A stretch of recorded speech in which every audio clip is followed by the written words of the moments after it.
White woman calls cop on black girl, speechless in court when she reveals her CIA badge. A crisp autumn breeze swept through Ridgewood Park as Ebony Johnson quietly sipped her coffee, unaware her life was about to turn into a national spectacle.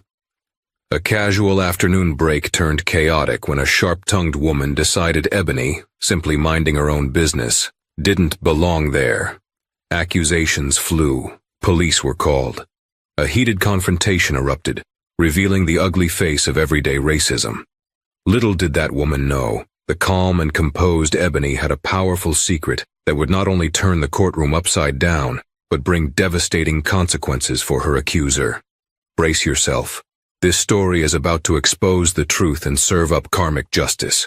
Ridgewood Park, just outside downtown Atlanta, was known for its gentle slopes, manicured lawns, and the old oak trees that provided dappled shade on warm afternoons. Families came here with their children to play on the swings, joggers took advantage of the scenic trails, and college students stretched out on blankets to study. On this particular day, Ebony Johnson, a 26-year-old graduate of Georgetown University, sat by herself at a sturdy wooden picnic table near the newly built playground. She was dressed in simple workout gear, black leggings, a gray sweatshirt, and sipped a latte from the nearby Starbucks on Peachtree Street. She'd come here to enjoy some fresh air and to distress from a hectic few weeks. The sunlight glinted off her small silver earrings as she pulled out a notebook. She liked to journal her thoughts. Writing had always been her way of staying grounded. Ebony felt a small pang of homesickness for Washington, D.C., where she'd spent her college years. She remembered the hustle and bustle of the city, the monuments lit up at night, and the vibrant neighborhoods that felt like home. But her work had brought her to Atlanta, and she was determined to make the best of it. She was so engrossed in writing that she almost didn't notice a woman standing a few feet away. The woman had short, perfectly coiffed blonde hair, wore a pastel sweater draped over her shoulders, and clutched her designer handbag. Her expression was a mix of fear and indignation. Ebony looked up and gave her a polite smile, but the woman's scowl only deepened. "Can I help you with something?" Ebony asked, unsure if the woman needed directions or help. Sometimes, Ebony recalled, strangers approached her for small talk or to ask about the local area. Perhaps this was just a confused tourist. The woman's gaze raked over Ebony. "I'm Linda Farnsworth," she said curtly. "Are you supposed to be here?" Ebony blinked. "Excuse me?" She placed her notebook down. "It's a public park, ma'am. I come here often." Linda's lips pinched. "Well, you don't look like you're from around here. I was just making sure everything is in order." The saccharine note in her voice couldn't hide the underlying hostility. Ebony felt her heart tighten in annoyance. She had seen this kind of behavior before, sometimes subtle, sometimes overt. A part of her wanted to roll her eyes and walk away, but another part told her to remain calm. She closed her notebook gently and inhaled, centering herself before responding. "Yes, I'm allowed to be here. Everyone is." Linda pursed her lips again, looking around as if searching for a park official or some sign that Ebony was breaking the rules. "I just find it suspicious, you sitting here with that big bag. We've had issues with certain people causing trouble. If you don't mind, I'd like to see some identification." Ebony suppressed a disbelieving laugh. "Identification? That's not necessary. I'm just an ordinary citizen, like you, enjoying my day." She deliberately kept her tone even, though irritation was creeping into her veins. Linda's voice sharpened. "Listen, young lady, I have every right to be concerned about suspicious activity. I know the local authorities personally. This is a very safe neighborhood, and we like to keep it that way." Ebony glanced around. A few other park visitors had started to notice the tension. She saw a mother pulling her child closer, uncertain whether she should intervene or walk away. Ebony sighed, realizing this was about to turn into one of those moments she'd read about on social media, where someone assumed a black person was up to no good, just for existing in a space. Staying cool, Ebony grabbed her latte. "Well, if you feel unsafe, you're free to leave." Linda's cheeks reddened. "How dare you speak to me like that?" A swirl of emotions coursed through Ebony: anger, exhaustion, the heaviness that comes from dealing with bias.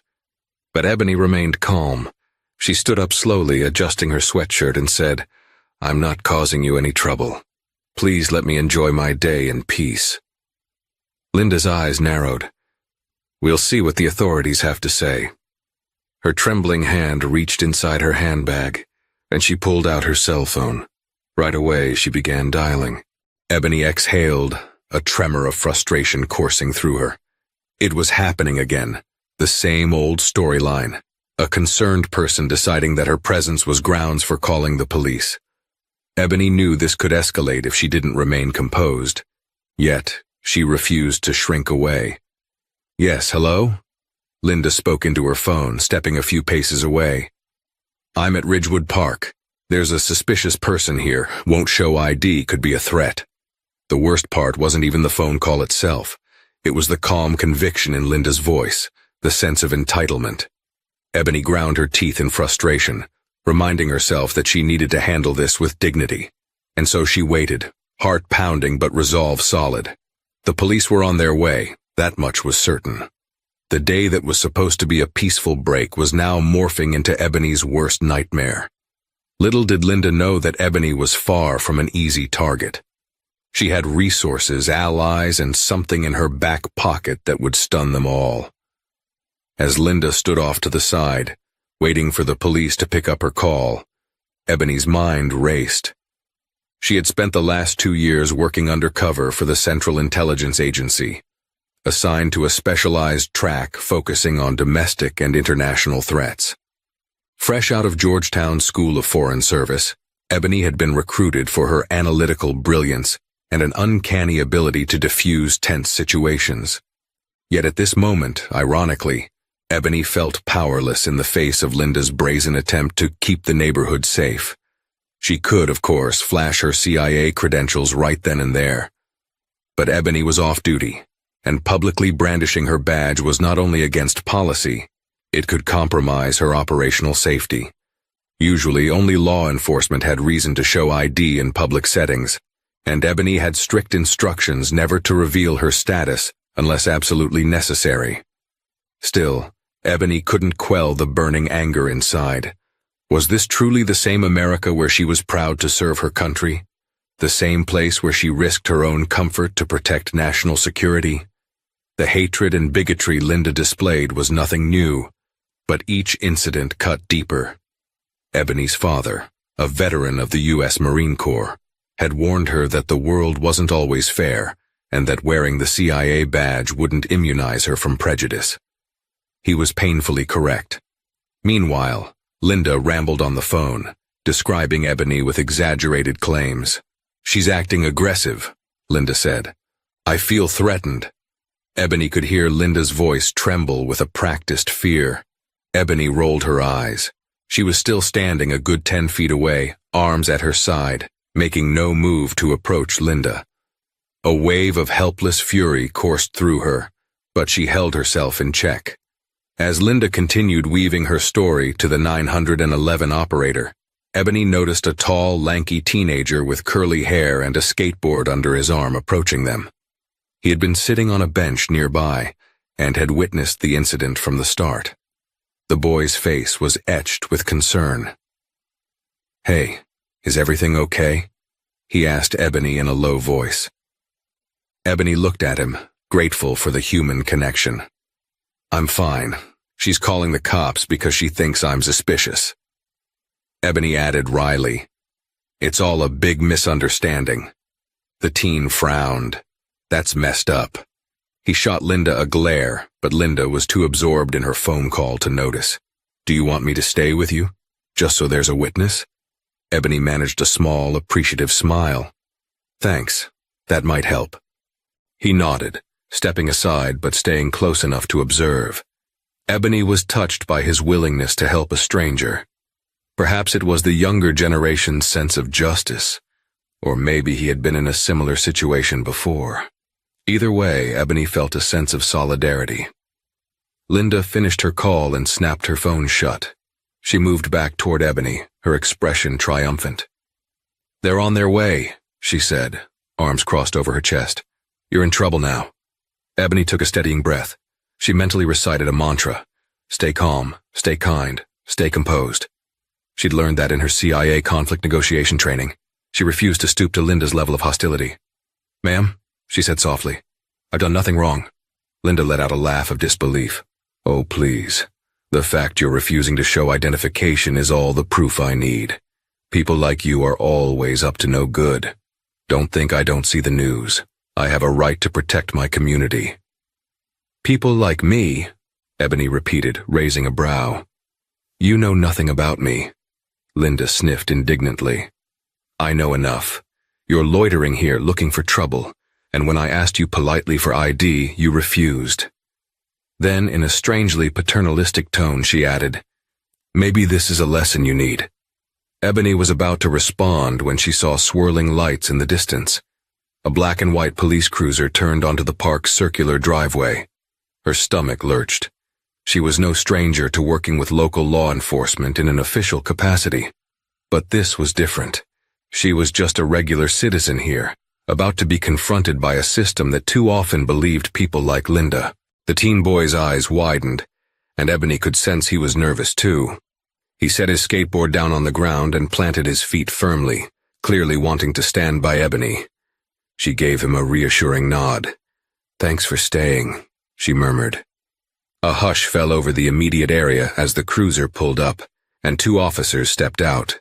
One was a tall man with a graying mustache, the other a petite woman with her hair pulled into a tight bun.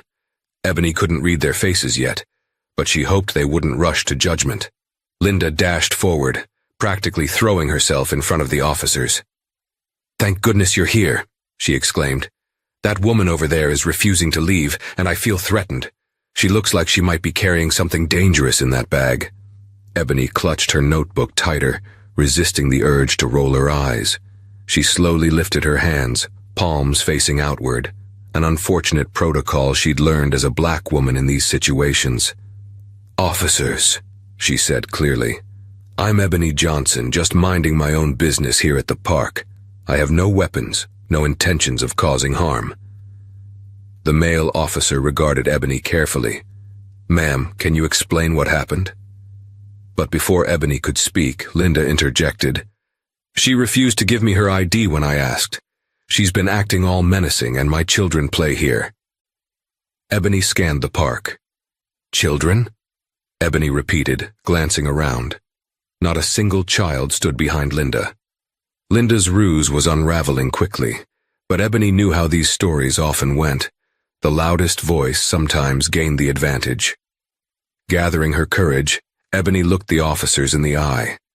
"I'm happy to answer your questions, but first, I'd appreciate if you could hear me out. I was here writing, minding my own business. She approached me, demanded ID, and then called you. That's all there is to it." The tension was palpable. The officers exchanged a look. Ebony prayed that reason, not prejudice, would prevail. Little did she know, this was only the beginning of a twisted journey, one that would extend far beyond the boundaries of Ridgewood Park and land them all in a courtroom where Ebony's greatest secret would be revealed. The tall male officer, whose name tag read Sergeant Hill, cleared his throat and gestured for both women to remain calm. "Miss Farnsworth, we'll get to the bottom of this," he reassured Linda.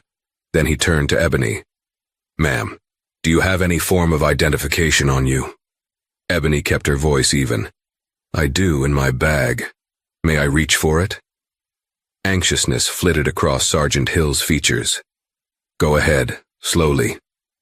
Ebony carefully unzipped her handbag, extracting a simple state driver's license. She handed it to the female officer whose name tag read, Officer J. Becker. Officer Becker studied the license, glanced at Ebony's face, then at the license again. She returned it with a small nod. "Everything seems fine," she murmured, stepping aside. Linda's eyes went wide with indignation. "So that's it? She can just sit here and we're done?" Sergeant Hill frowned. "Miss Farnsworth, do you have a reason to believe Miss Johnson is committing a crime?" Linda's cheeks flushed with anger. "She refused to show me ID. Doesn't that count for anything? She was suspicious, sitting alone, and I felt threatened. She clenched her handbag strap tighter. The sergeant's voice took on a note of weary patience. It's not a crime to sit in a public park, and it's certainly not a requirement to show private identification to a private citizen. Officer Becker raised an eyebrow at Linda. Unless you have evidence of wrongdoing, we don't have grounds to remove her. Linda sputtered. I can't believe this, so you're not going to do your jobs? Miss Farnsworth, Sergeant Hill said more sternly. We responded because you reported suspicious activity. We've checked it out. Miss Johnson has cooperated. We see no evidence of any unlawful behavior. If you have no further complaint, we'll be on our way. For a moment, Linda seemed at a loss for words. A small crowd had gathered at a distance, curious about the commotion. The teen who stood with Ebony discreetly filmed the exchange on his phone, likely for his own safety, or so Ebony would have a record of what was going on. Ebony felt grateful. She knew how quickly narratives could flip if there wasn't documentation. That's it? Linda exclaimed. She gets to stay? Sergeant Hill didn't hide his exasperation. This is a public space, Miss Farnsworth. You're both allowed to be here. If you're uncomfortable, you may leave. Linda looked to Ebony, a mixture of frustration and disbelief in her eyes. Then she glared at the officers. Fine, but this isn't over. She spun on her heel and marched away, practically trembling with fury. Ebony could feel her whole body shaking. She exhaled deeply, trying to release the tension knotted in her shoulders. Thank you, officers, she said quietly. I appreciate you hearing me out. Sergeant Hill nodded. No problem. Sorry for the inconvenience. You take care now. The officers headed back to their cruiser, the tension dissipating but leaving behind an uncomfortable residue. Ebony gathered her things, realizing the tranquil mood she'd enjoyed was shattered. The teen approached her again, phone in hand. I got most of that on video, he said. If you need it, I can send it to you. She smiled gratefully. Thank you, She realized she didn't even know his name. Marcus, he supplied. I'm Marcus. Thank you, Marcus. She slipped him her number. Let's keep in touch, just in case. After Marcus skated away, Ebony took a moment to steady herself. She looked around, noticing how some onlookers quickly averted their gazes, as though embarrassed to have witnessed the confrontation. A group of older ladies on a nearby bench whispered among themselves. Ebony felt the urge to leave, but pride anchored her feet. Linda Farnsworth would not chase her away from a public park, and Ebony was determined not to let the moment define her day. Still, Ebony couldn't shake the haunting feeling that Linda would try something else. The bitterness in Linda's voice suggested she wasn't about to let the matter rest.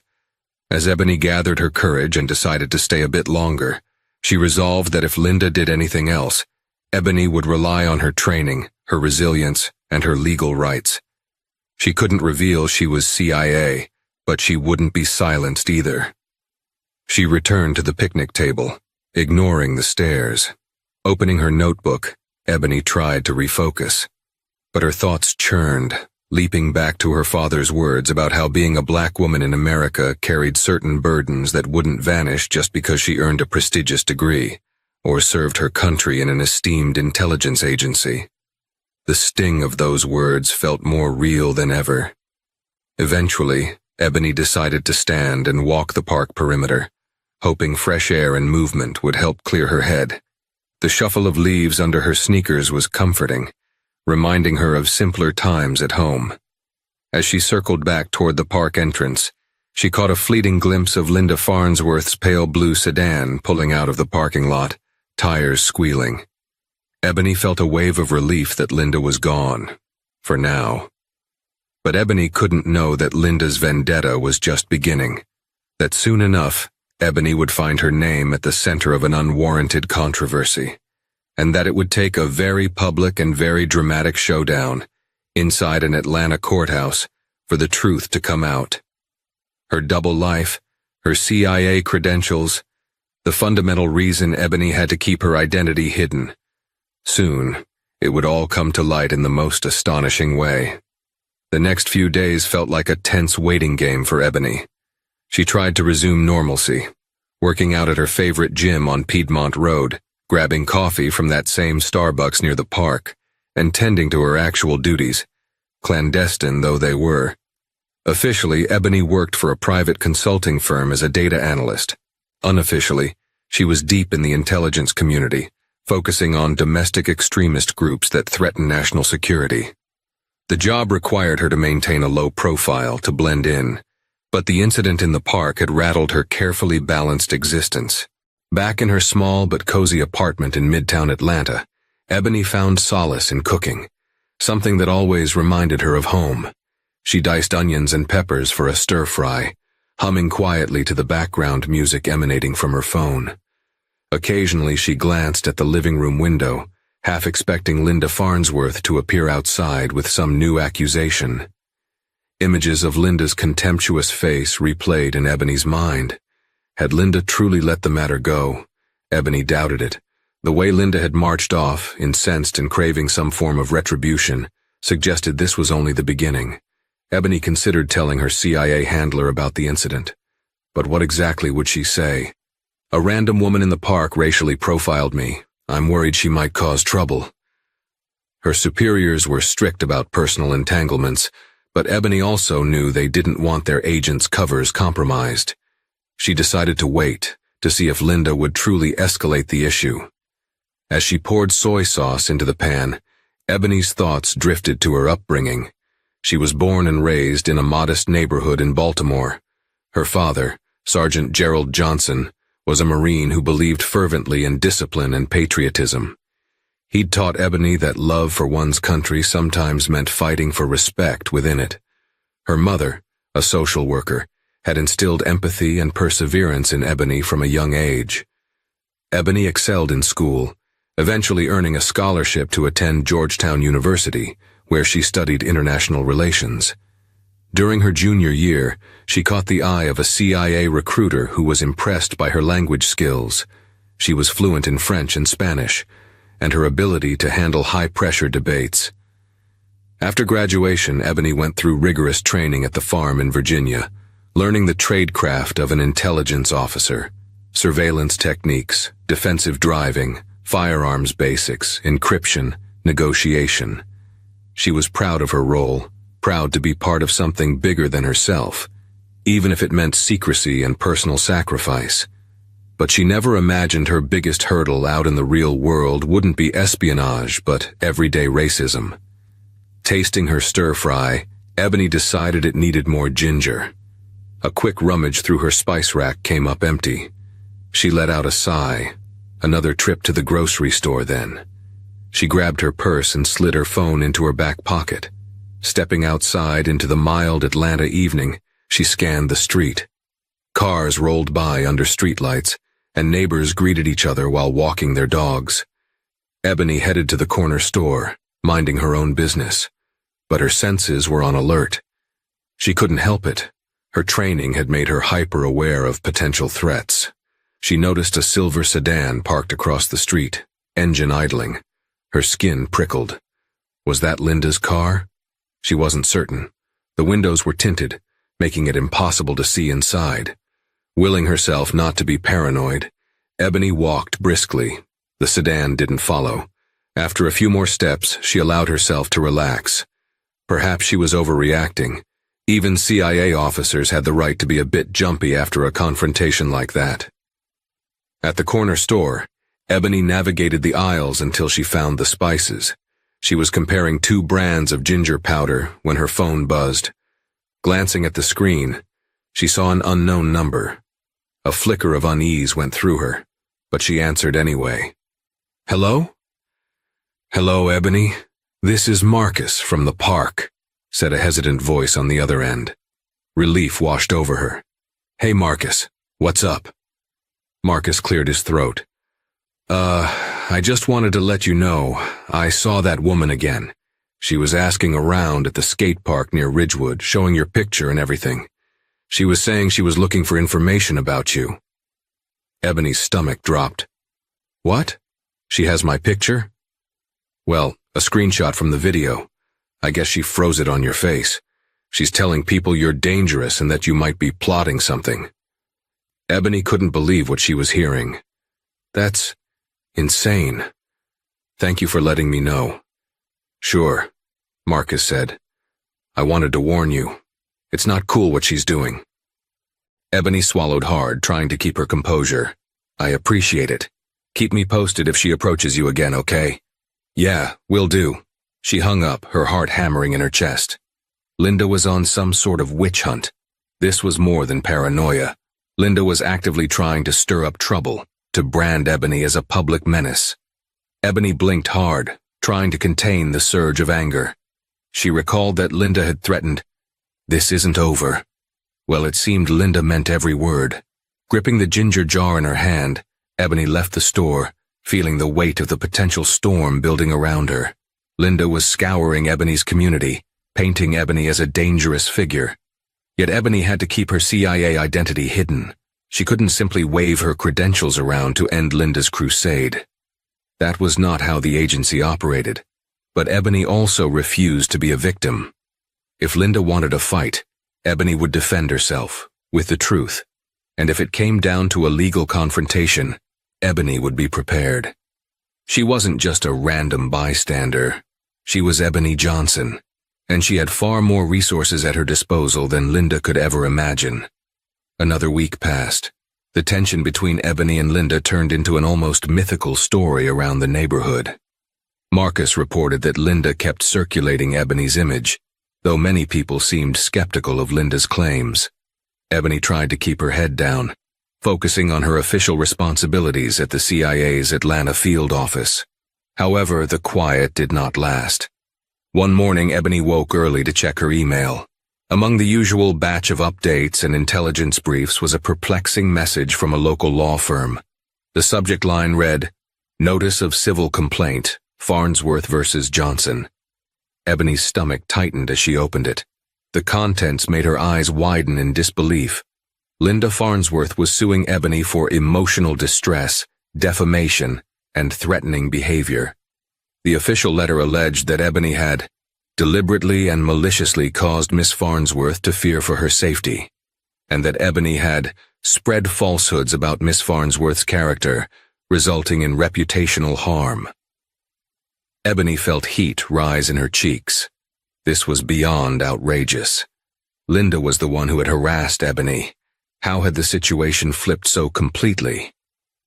Ebony read further, her indignation growing. The letter demanded a response within 21 days or a default judgment could be entered against her. She realized Linda was trying to strong-arm her into a court battle, presumably hoping Ebony would settle out of fear. In that moment, Ebony felt a surge of defiance. She might have to keep her professional identity under wraps, but she wasn't about to let Linda drag her name through the mud. She dialed the number of a lawyer contact recommended by a friend. Her heart pounded, but Ebony was prepared to fight.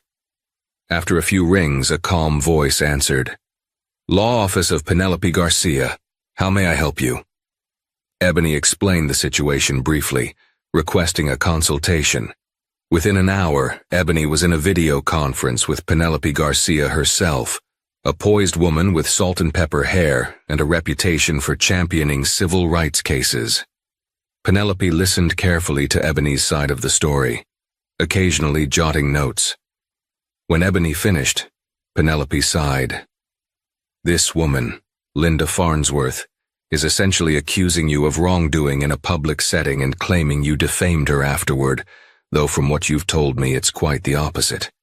Do you have any proof of your interactions? Any eyewitnesses?" Relief washed over Ebony as she recalled Marcus's video. "Yes, I have a recording from a witness. It clearly shows Linda being the aggressor, not me." Penelope nodded. "That's good. We'll need that. We can counterclaim for harassment or false allegations. Let me do some digging. Miss Farnsworth's lawyer will have to produce evidence of her claims, which from the sound of it might be non-existent." They discussed Ebony's potential legal strategies, the steps involved, and how Ebony wanted to proceed. Ebony was adamant about clearing her name.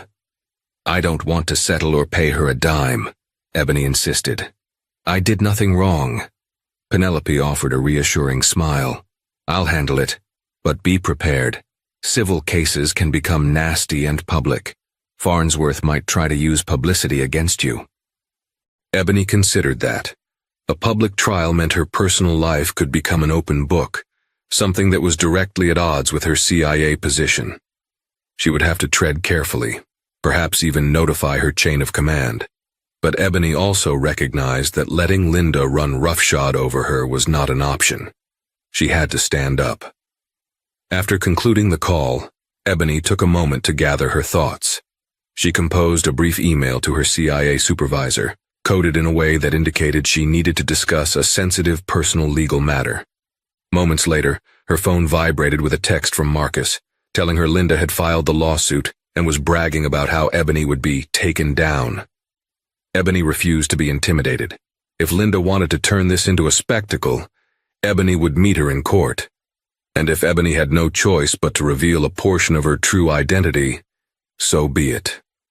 Linda Farnsworth had cast the first stone, and Ebony was not the type to crumble under pressure. Meanwhile, Linda Farnsworth was basking in her self-proclaimed victory. She hosted a small gathering at her lavish home, located in a gated community on the outskirts of Atlanta. The living room was a testament to opulence, marble floors, crystal chandeliers, and carefully curated artwork that hinted at her desire to appear cultured. A handful of Linda's like-minded acquaintances sipped wine and murmured encouragement. Linda relished their attention, spinning the narrative of how she had been threatened by Ebony, painting herself as a victim of an unprovoked attack. She conveniently omitted the fact that Ebony had done nothing except refuse to comply with Linda's unreasonable demand for ID. As the evening wore on, Linda's retelling became more dramatic. "She stood there glaring at me with such hostility," Linda said, feigning a quiver in her voice. "I really thought she was going to attack me, and the police, well, they just didn't do their jobs." One of her friends, Marjorie, leaned in. "Those officers should have taken her away. But don't worry, Linda. Now that you've filed the lawsuit, she'll have to pay for her actions." Linda nodded, swirling the wine in her glass. "Exactly. I'm not letting this drop until she admits fault. People like her think they can just waltz in, disregard our rules, and bully law-abiding citizens. Well, not on my watch." Deep down, Linda knew her story was less than truthful, but she justified it to herself by clinging to the notion that Ebony had somehow disrespected her. Linda had always been sensitive to any perceived slight, especially from individuals she deemed lesser. Over the years, Linda's sense of entitlement had only grown, fueled by a social circle that rarely challenged her prejudices. Since the park incident, Linda had thrown herself into damage control, determined to spin the narrative that she was the victim. She'd visited her pastor, bemoaning how she felt unsafe. She spoke to neighbors, telling them Ebony was a criminal plotting something sinister.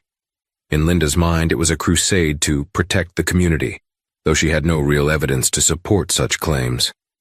Between sips of wine, Linda told her guests about the upcoming court date. "I'm demanding damages," she declared, "for my emotional suffering. She robbed me of my sense of security, and I want the court to see the truth." Marjorie clucked sympathetically, but the others seemed slightly uneasy. One man in the corner, a friend's husband who'd been roped into attending, asked quietly, "Are you sure you have a strong case? She didn't actually break any law that day, right?"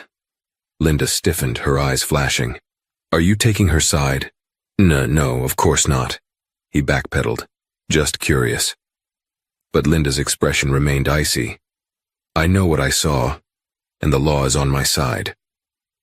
She ended the conversation with a dismissive wave, refocusing on the people who fed her anger rather than questioned it. Yet despite Linda's bravado, a kernel of fear gnawed at her. The police had not backed her claims. People in the neighborhood seemed skeptical. Could Ebony Johnson have more power or connections than Linda realized? Linda tried to brush away such doubts. In her worldview, Ebony was an outsider, a nobody. Linda had money, a social circle, and a lawyer skilled in twisting facts to her advantage. That should be enough to crush Ebony in court, right? Linda pushed the nagging insecurity aside. She clinked glasses with her guests, forcing a bright smile. "To justice," she toasted. But behind her show of confidence lay a nervous undercurrent, because Linda had no idea Ebony Johnson held a secret that could turn everything upside down. The night wore on, Linda's ego fueled by wine and praise. She believed wholeheartedly that Ebony would fold under legal pressure, maybe even move away.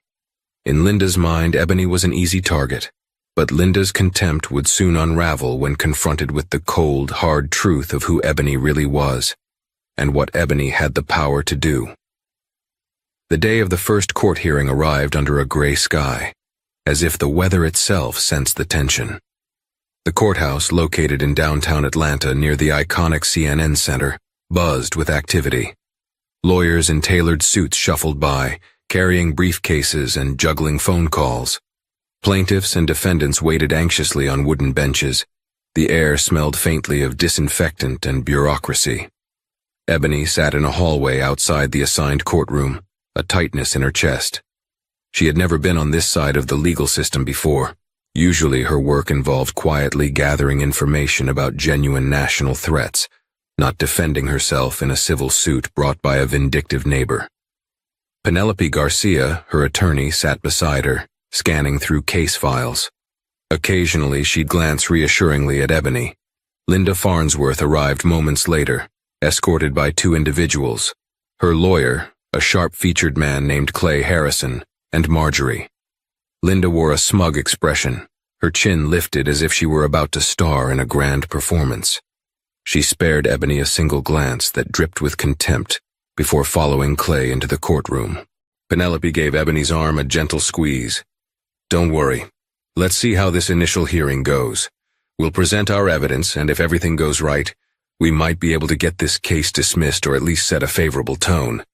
Ebony exhaled, reminded of the mantra from her training. Stay calm, stay kind, stay composed. She needed it now more than ever. If push came to shove, Ebony was prepared to reveal her CIA affiliation, but only if it was absolutely necessary. She had alerted her agency contact, who advised Ebony to keep a low profile unless Linda's accusations threatened Ebony's security clearance or operational secrecy. Ebony prayed it wouldn't come to that. Inside the courtroom, the atmosphere felt both solemn and electric. The judge, a stately woman named Judge Amelia Brooks, took her seat at the bench. Everyone rose momentarily, then settled back down. Linda's side sat to the right, Ebony's side to the left. A few bystanders filled the rows, likely drawn by the spectacle Linda had created. Judge Brooks surveyed the docket. Case number 74321, Farnsworth versus Johnson. She lifted her gaze. "Mr. Harrison, Miss Garcia, please approach." Clay Harrison stood first, addressing the court with the flair of a seasoned litigator.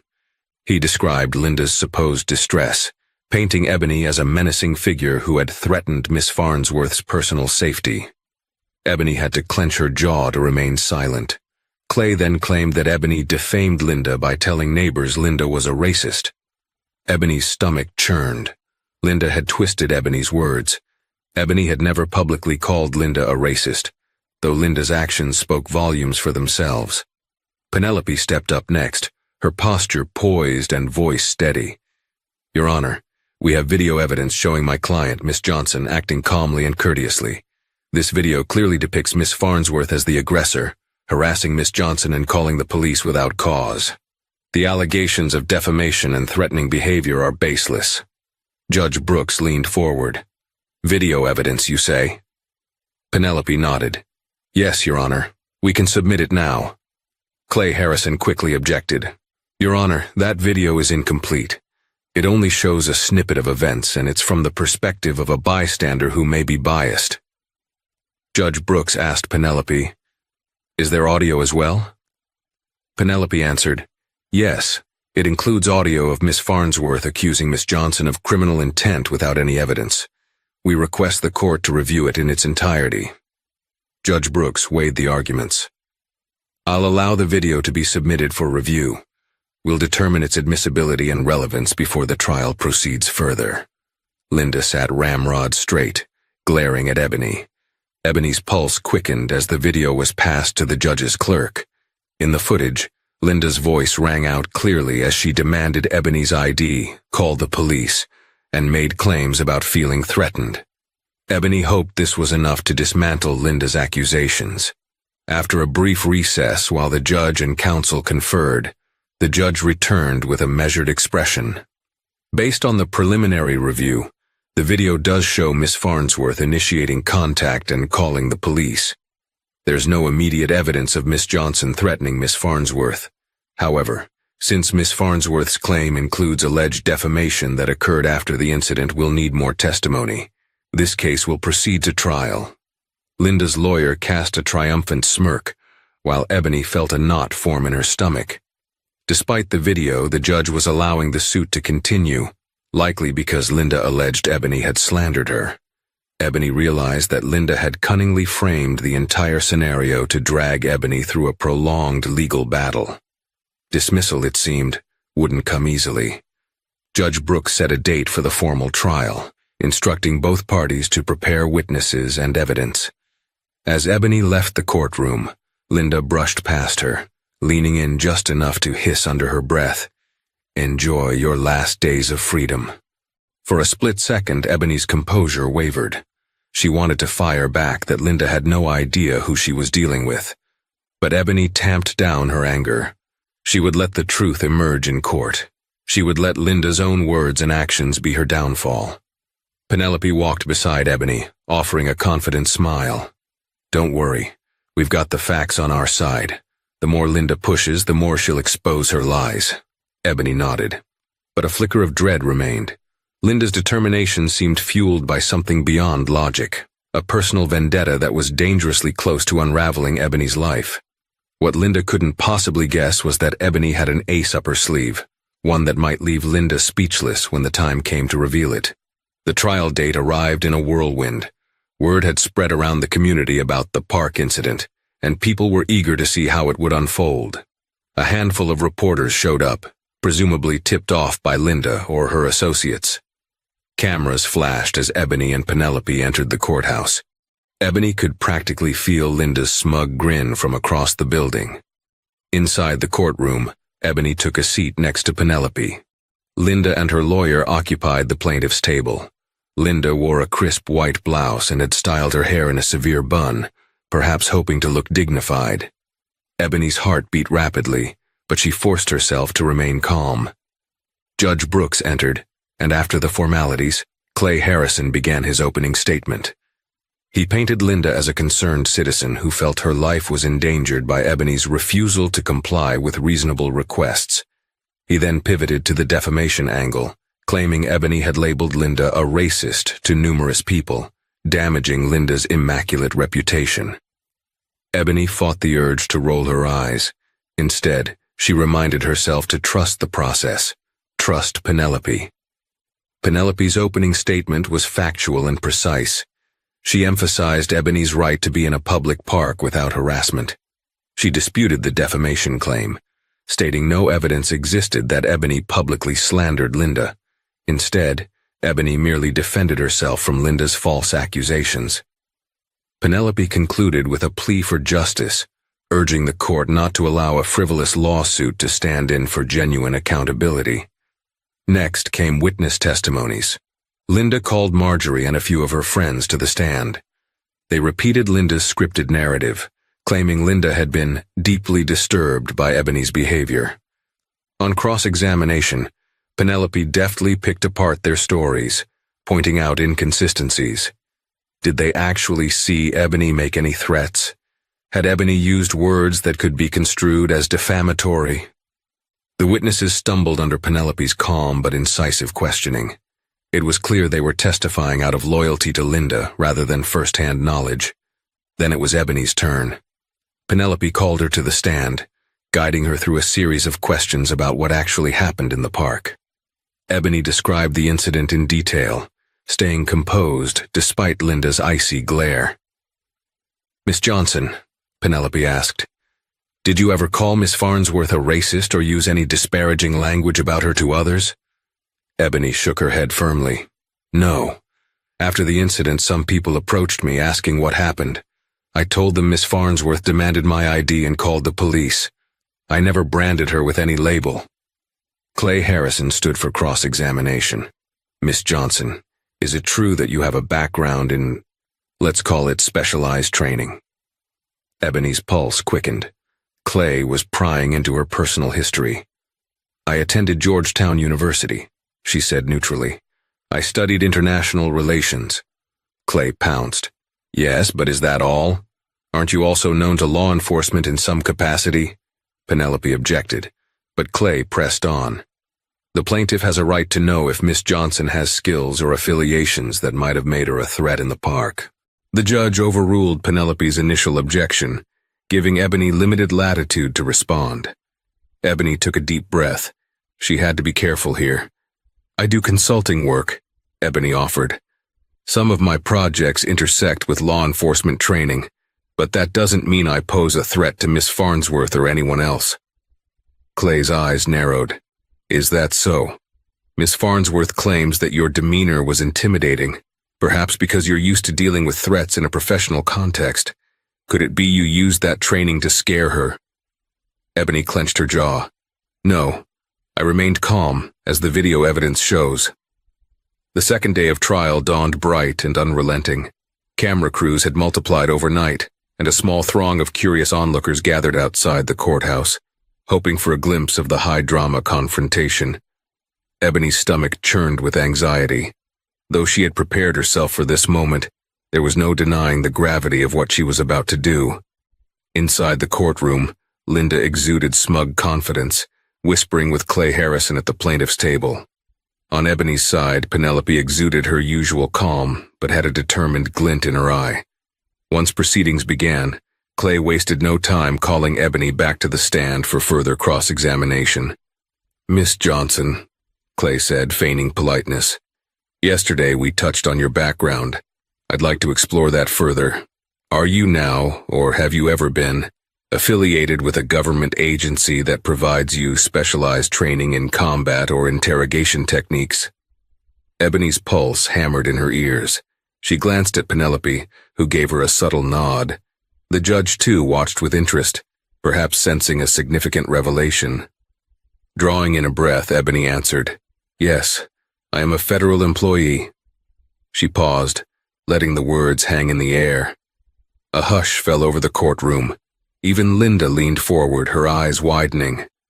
Ebony met Clay's gaze. I'm employed by the Central Intelligence Agency. I hold the position of an intelligence officer. Gasps rippled through the spectators. A few reporters scrambled to take notes or turn on recording devices. Linda looked stunned, her mouth opened slightly, eyes darting nervously at Clay. Clay forced a smile. The CIA, you say? That's quite the claim. Do you have any proof? Ebony reached into the inside pocket of her blazer. She carefully produced a small black leather case. Flipping it open, she presented her CIA badge and credentials. She held them out for the judge to see, then offered them to Clay, who hesitated before taking a cursory glance. Judge Brooks signaled for them to be entered into the record under seal, given their sensitive nature. When Ebony turned back to Linda, Linda's face was pale, and her expression was that of a woman whose carefully crafted narrative had just imploded. Clay struggled to maintain composure. Well, that's unexpected, he managed. So you admit you have specialized training that could intimidate someone like my client? Ebony answered calmly, My training is for national security purposes. It doesn't include harassing citizens in public parks. Quite the opposite. I've been trained to de-escalate situations, which is exactly what I attempted to do when Miss Farnsworth confronted me. Penelope stood to interject. Your Honor, Miss Johnson has submitted her credentials. Her being a CIA officer in no way supports the plaintiff's claim that she is a threat. In fact, it underscores Miss Johnson's commitment to upholding the law and ensuring public safety. Judge Brooks nodded thoughtfully. Indeed. Mr. Harrison, if your argument rests on Miss Johnson's background suggesting she'd be aggressive, this revelation seems to counter that. Federal intelligence officers are bound by strict conduct guidelines. Let's proceed carefully. Linda, fidgeting in her seat, whispered frantically to Clay.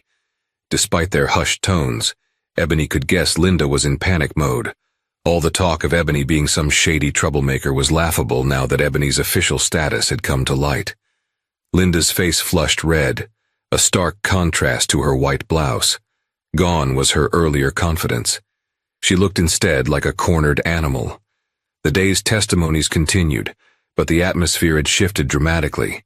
Penelope took the opportunity to show Ebony's commendations, redacted for sensitive information, that highlighted Ebony's service in analyzing threats to national security. Suddenly, Ebony was painted not as a menacing figure, but as a dedicated public servant. When it was Linda's turn to testify, she stammered through her version of events. Clay's attempts to redirect the narrative faltered each time Penelope brought up Ebony's impeccable record. Linda grew flustered, contradicting herself about Ebony's alleged threats. The video footage, combined with Ebony's demonstration of calm composure and her newly revealed professional background, blew massive holes in Linda's lawsuit. By the afternoon recess, the reporters outside were buzzing with the bombshell. A CIA officer had been racially profiled and then sued by the person who harassed her. What a sensational story. Linda tried to avoid the cameras as she hurried to a private room with Clay. Ebony, meanwhile, took a moment to breathe in the hallway, letting the tension slowly ebb away. Penelope joined her. "You did great," Penelope said softly. "I think that effectively neutralized their argument. The jury can see what's really going on. Linda's claims are unraveling." Ebony nodded, relief mixing with lingering dread. She had revealed her CIA status, which opened a whole new can of worms. She'd likely have to file extensive paperwork and face internal reviews, but it was better than allowing Linda's false narrative to stand. Stepping back into the courtroom after recess, Ebony felt a renewed sense of resolve. Linda might have planned to humiliate Ebony, but the tables had turned in the most dramatic way possible, and Ebony hoped that the final verdict would deliver the justice that had been long overdue. After the revelation of Ebony's CIA credentials, the trial proceeded quickly. Linda's accusations of defamation and threatening behavior had no legs to stand on once Ebony's calm actions and impeccable record were laid bare. Even the local police incident report confirmed Ebony had been cooperative. With no evidence, she threatened Linda. The jury's expression made it clear they saw Linda's lawsuit for what it was, a malicious attempt to intimidate and profit from her baseless claims. Linda squirmed under the scrutiny. Each time Clay tried to pivot to a different angle, claiming Ebony spread rumors in the neighborhood, Penelope systematically dismantled it, calling forward neighbors who testified Ebony had never spoken ill of Linda, only described what had happened. Marcus, the teen who recorded the initial incident, took the stand and recounted Linda's aggressive behavior. He even mentioned how Linda had shown his friends Ebony's picture, warning them of Ebony's supposed danger. This testimony only hammered home that Linda, not Ebony, was the defamer. By the end, Linda looked worn, her veneer of superiority cracked. When it was time for closing arguments, Clay's speech rang hollow. The jury's attention visibly shifted to Penelope, who gave a succinct summary. Ebony Johnson was an upstanding citizen and federal officer, maliciously targeted by Linda Farnsworth's prejudice and arrogance. This lawsuit was nothing but an attempt to salvage Linda's pride and extract a financial windfall. Judge Brooks gave the jury their instructions, and they retreated to deliberate. Ebony sat quietly, her hands clasped in her lap, while Linda fidgeted at the plaintiff's table. Only an hour passed before the jury returned, an unusually brief deliberation that often signaled a decisive verdict. "Have you reached a verdict?" Judge Brooks asked. The foreman of the jury, an older woman with kind eyes, stood. "We have, Your Honor. On the claims of defamation, emotional distress, and threatening behavior lodged by Miss Farnsworth against Miss Johnson, we find in favor of the defendant, Ms. Johnson. We also find Miss Farnsworth's case to be frivolous and malicious, and we recommend that Miss Johnson's legal fees be covered by the plaintiff. Furthermore, we request the court consider sanctions due to the plaintiff's apparent misuse of the legal system." Linda's face fell as though the ground had opened under her feet. Clay's lips pressed into a tight line, and he placed a hand on Linda's shoulder as if to steady her. Gasps and murmurs of approval rippled through the audience. Ebony bowed her head, an overwhelming sense of relief washing over her. Judge Brooks thanked the jury, then added her own comments. She admonished Linda for abusing the court's time and resources and expressed sympathy for Ebony, who had been forced to reveal her sensitive employment status just to defend herself. It was a stern rebuke that left Linda trembling with humiliation. When the judge banged her gavel, Ebony felt tears prick the corners of her eyes. She had won, decisively. The courtroom erupted in subdued applause, though the bailiffs quickly quieted it. Linda fled the courtroom, ignoring reporters who clamored for a statement. Clay followed, looking equally chastised. As Ebony left the stand, she was met by Marcus, who gave her a thumbs up, and a few supporters who applauded her victory. Penelope offered a warm hug. "Justice served," she whispered. Ebony stepped out into the late afternoon sun, the cameras flashing. She gave a brief statement, her voice steady. "I'm grateful for the court's decision and thank everyone who stood by me. I hope this outcome reminds us we all have the right to live and enjoy public spaces without fear of being harassed or profiled." Karma had indeed struck Linda Farnsworth hard. Not only did she lose the lawsuit and face possible sanctions, but her reputation in the community suffered a severe blow. Word spread quickly that she had harassed a black woman in a public park, and then tried to profit from the ensuing conflict. Many of Linda's friends and neighbors distanced themselves from her, unwilling to be associated with someone who had orchestrated such a hateful and baseless campaign. Back at her apartment, Ebony reflected on the entire ordeal. Yes, she had to reveal more about her CIA status than she ever wanted, but in doing so, she exposed Linda's bigotry and manipulative tactics. Ebony's father once told her that sometimes the biggest battles happen in your own backyard, not on foreign soil. Now she understood. Fighting prejudice at home was as vital as defending national interests abroad. Though the scars of the experience remained, Ebony emerged with her dignity intact and her spirit unbroken. Linda Farnsworth, meanwhile, faced a harsh lesson in accountability. And in that moral reckoning, Ebony found a quiet triumph that transcended any courtroom verdict. Every so often, the world needs a reminder that justice can, and does, prevail. In this extraordinary case, a baseless lawsuit meant to tear down an innocent black woman ended up revealing her true power.